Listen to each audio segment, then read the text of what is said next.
Welcome to Chapter 5. Here we will be talking about romantic love in the United States. This is coming off of the heels of Chapter 4 as we deal with romantic or different types of romantic involvement. So as you learned in the United States, we believe oftentimes, we're socialized to believe that romantic love is necessary for marriage, and so we'll unpack this as we go on today. So if a culture believes that romantic love is necessary for marriage, then that leads to all sorts of other conversations.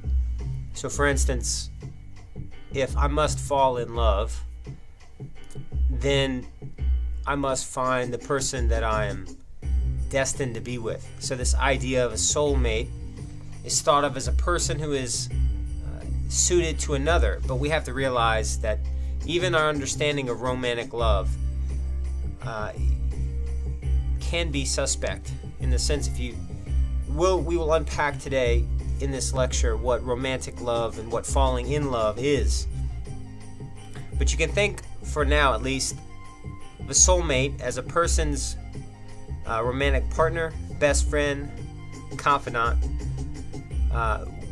When we actually look what love is, as opposed to the concept of a soulmate, love is intimacy with, caring for, and commitment to another person. So in ancient Greece and Rome, the idea of falling in love was seen as a kind of dangerous illness. It could tear respectable young people from their homes, act like fools. People were instructed to guard against it. This type of love is thought of as eros. We get the word erotic from this word. So in ancient Greece, in the ancient Greek and Roman cultures, marriages were commonly arranged according to social class. And so if you take a look at how cultures vary in terms of their ideas of the acceptability of eros, it's interesting. Agape type love is an altruistic love. Phileo is a friendship type love. More on this in a minute. So during the Middle Ages, marriages were oftentimes business arrangements. In the 7th through 12th century, Roman Catholic marriages were thought of as a sacrament. So freedom of choice led to this idea of courtly love. So now we call courtly love romantic love.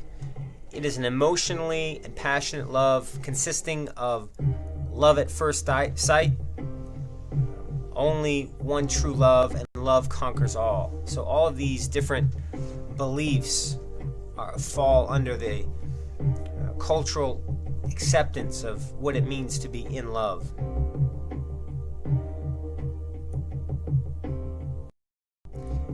So as we've said before, arranged marriages still exist today. Several countries still practice this. In some cases, couples may have a meeting of 15 minutes, but in other cultures, such as arranged marriages among Indians in America, this is transitioning into more of a kind of modern courtship / dating arrangement. Love here in these arrangements is seen as following marriage. So the agape love, the phileo love, would be seen as more important than eros. Arranged marriages take place in these countries: Afghanistan, Bangladesh, India, Indonesia, Iran, Iraq, Nepal, Nigeria, Pakistan, Somalia, Sri Lanka, and Sudan.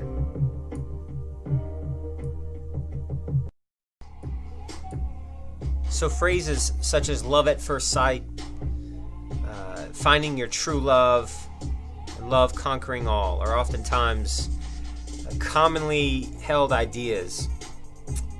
But we can define romantic love at its core as mood swings, palpitations of the heart, intrusive thoughts about the partner. Basically, it's an infatuation or an idealizing of someone, along with the physiological response or the sex response, and a combining of these two, physiology and idealizing someone.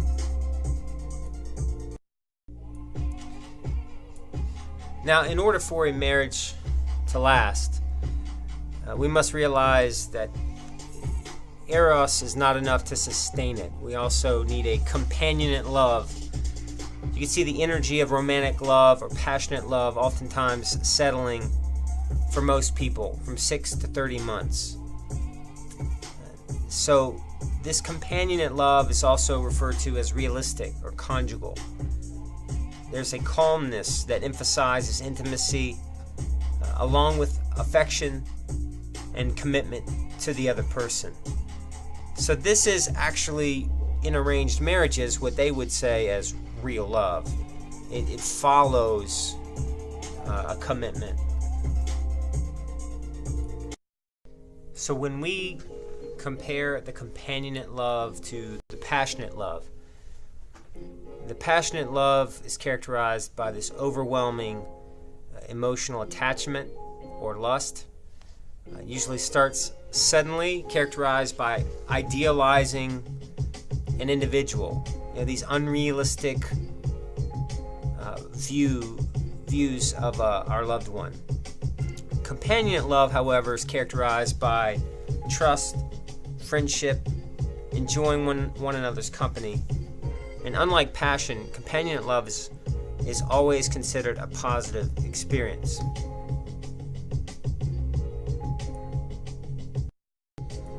Companionate affection can be thought of in two forms, physical and verbal. Physical affection is the act of displaying affection.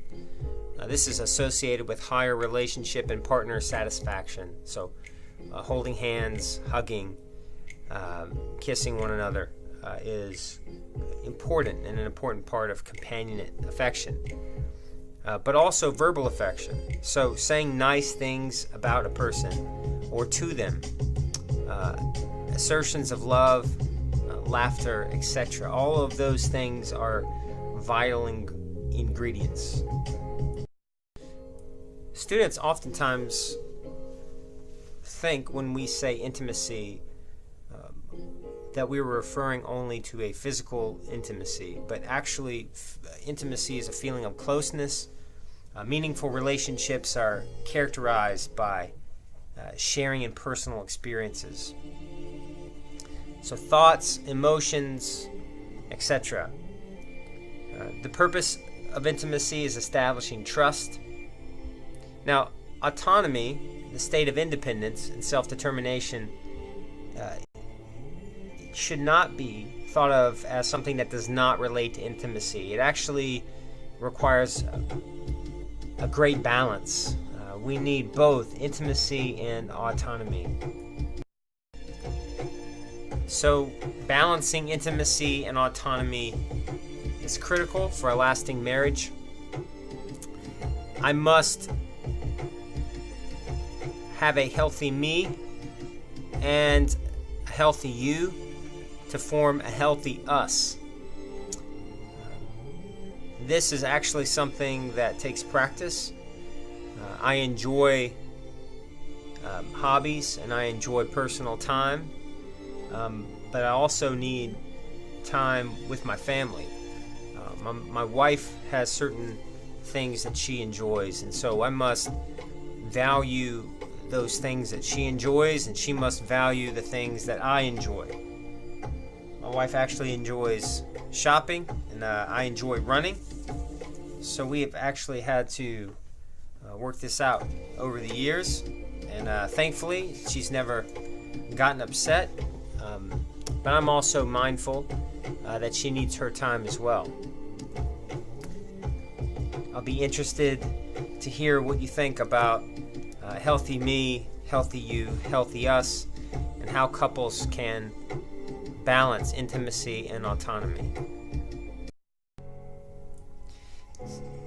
Friendship and love can sometimes be spoken of in the same sentence, but they are somewhat different. Friendship is a didactic or dyadic relationship, so there's two people.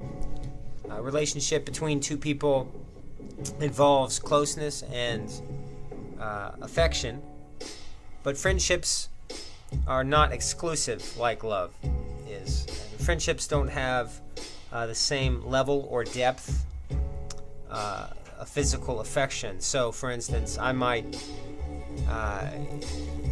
give my friends a fist bump or high fives,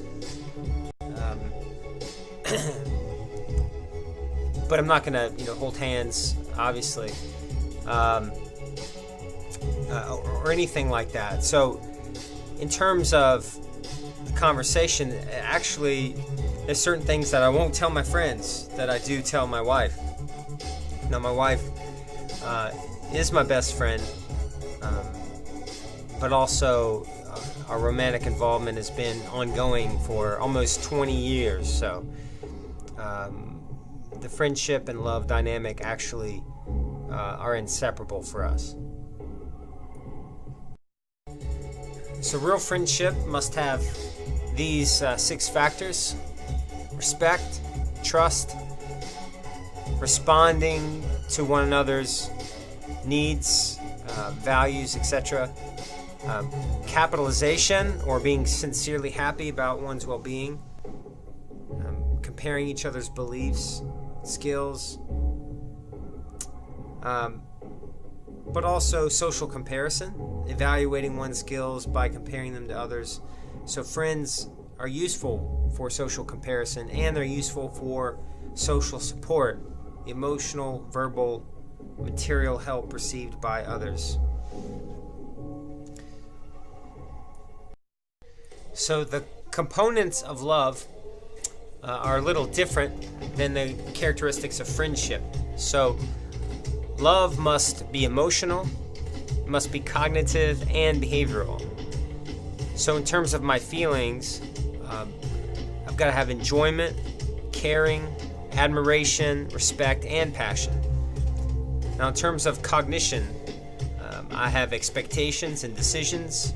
And finally, behaviors. Certain behaviors that my wife and I have adopted to express love.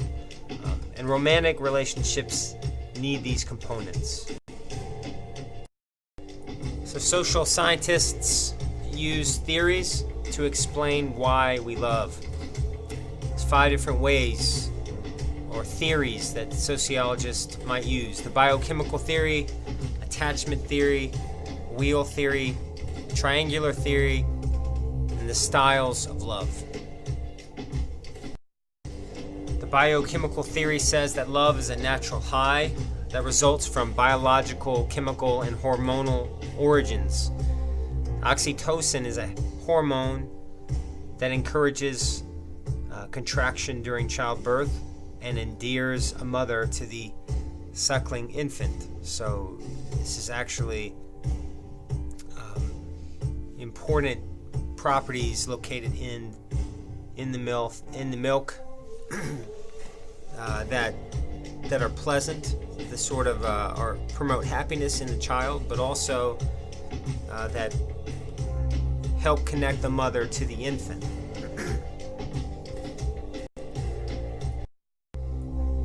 So, attachment theorists Mary Ainsworth, as well as John Bowlby, have suggested that our primary motivation in life is to be connected with people because it is the only security that we have. Attachment theory basically says that during our childhood we develop attachments with our mother, and the effectiveness of those attachments lead to how well we are attached to those in adulthood. Mary Ainsworth said specifically that there were only 4 different types of attachment styles. Secure attachment. So this would help us to easily develop friendships. 90% of people have a secure attachment style. But then you have the avoidant. So the avoidant attachment styles, where we don't trust, don't want anyone to be dependent on us. And we're also anxious. There's an anxious attachment style. And the ambivalent. These are sometimes combined, sometimes separated. We want a close connection but don't know how to balance it.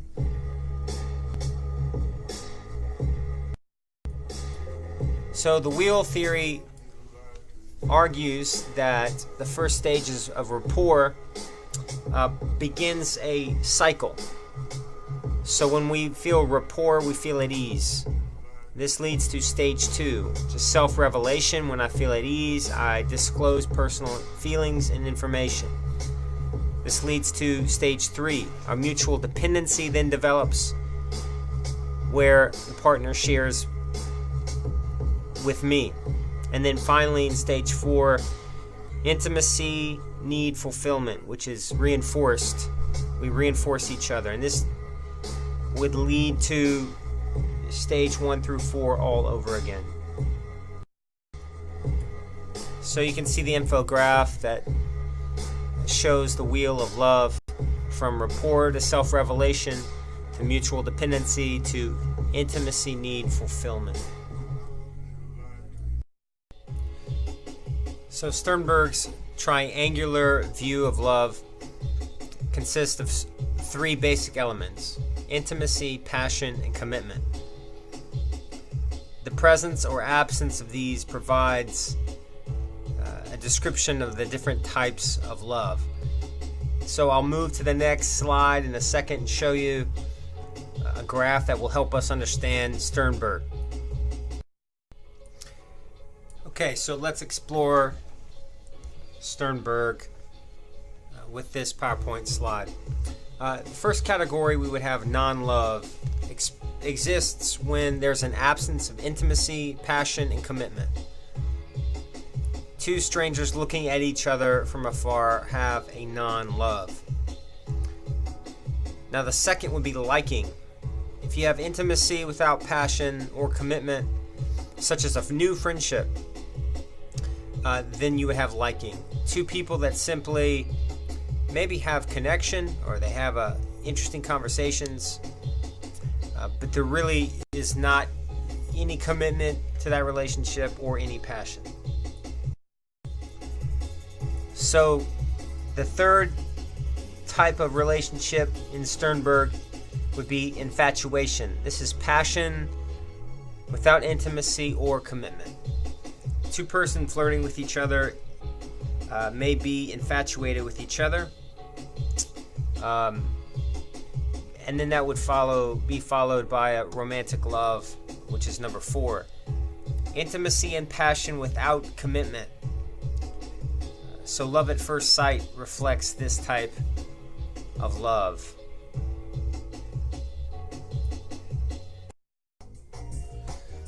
So we talk about number 5. Companionate or conjugal love occurs when we have intimacy and commitment without passion. So a stereotypical couple that's been married for 50 years, who are dear friends, have great commitment, but lack passion, would be called companionate.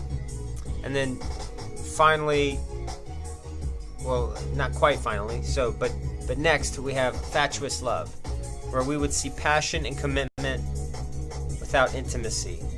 So a couple who are passionate about each other, talk of the future, but do not have an intimate connection. So the 7th type of relationship that we get from Sternberg is empty love, where you see commitment without passion or intimacy. A couple who stay together for social or legal reasons or for the children, but who have no spark or sharing between each other. And then finally, consummate love, which Marriage is a combination of intimacy, passion, and commitment. Sternberg's view of the ultimate all-consuming love, or consummate love, is the combination of all the three ingredients. So the styles of love has been written of quite frequently in the literature on marriage and family, but this is not technically a theory. It's simply developed from 4,000 statements about love. And so there are 6 different styles that marriage and family theorists will typically discuss. So the first style would be a playful type of love. The ludus views love as a game, refuses to become dependent, and does not encourage another's intimacy. Secondly would be the pragma, or practical love. The love of the pragmatic is logical and rational. And then finally, eros, the physical and beauty love. It's a love style of passion and romance. But as we mentioned before, it may not be sufficient in and of itself. It may not be sustainable over a long period of time, as most examples of eros tend to pass away in 6 to 30 months. So with a waning eros, other forms need to develop. So number 4 is mania, which is obsessive and intrusive. So the person with mania feels intense emotion and sexual passion, but is out of control. I'm reticent to call this a style of love at all. Number 5 is followed by storge, or companionate love. This is a calm, soothing, non-sexual love devoid of intense passion. Number 6 is agape, or an altruistic love, a love style that is selfless and giving.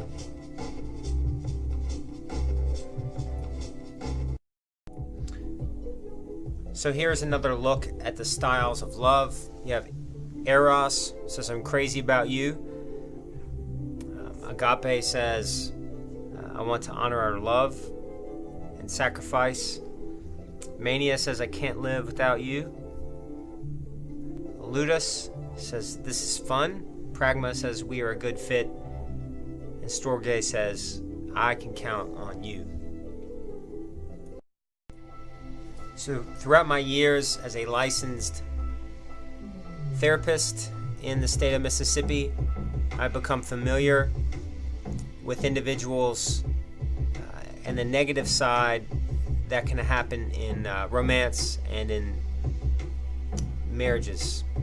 It's not uncommon to see jealousy, see an unrequited love, and to see a controlling dynamic that creeps up. We'll take a greater look at these. So the definition of jealousy is an intolerant or hostile emotional response to a perceived or real threat to an important or valued relationship. You have different types of jealousy. You have reactive jealousy. So as someone sees their spouse with someone else and they react. Suspicious jealousy, where something happens and the person was previously not reactive, but sees something they see as problematic, and it creates suspicion. And then finally, possessive jealousy, and this is by far the most problematic, when the person, out of some insecurity or felt need, determines a need to possess someone. And this can be all encompassing, right? So anything that happens at work or anything that happens in any other relationship can then produce a possessive jealousy. Causes of jealousy can be internal or external. External factors refer to behaviors the partner engages in that are interpreted as problematic. So you have an emotional and or sexual interest in someone else. This could be someone that the spouse works with, or also a lack of emotional and or sexual interest in the primary partner. So if a person just seemingly is distant from their spouse, this can cause jealousy as an external factor. Now, internal causes of jealousy can arise from mistrust, low self-esteem, being involved and dependent, lack of perceived alternatives, and insecurity. So if I feel poorly about myself, if I'm involved but dependent in that I can't find the balance between autonomy and intimacy, then that can result in problems. And also felt insecurity or felt needs that I might have.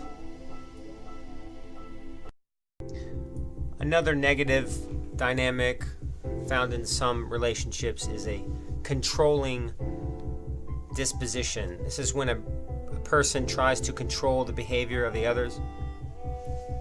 This can use a lot of manipulation, using tricks from guilt to insulting to threatening, and even physical violence and manipulation.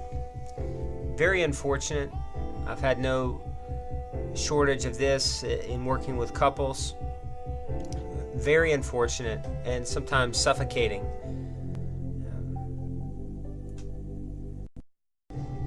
In addition to a controlling dynamic, we have the stalking dynamic. This is defined as a repeated malicious pursuit that threatens the safety of the victim. Stalking can be physical.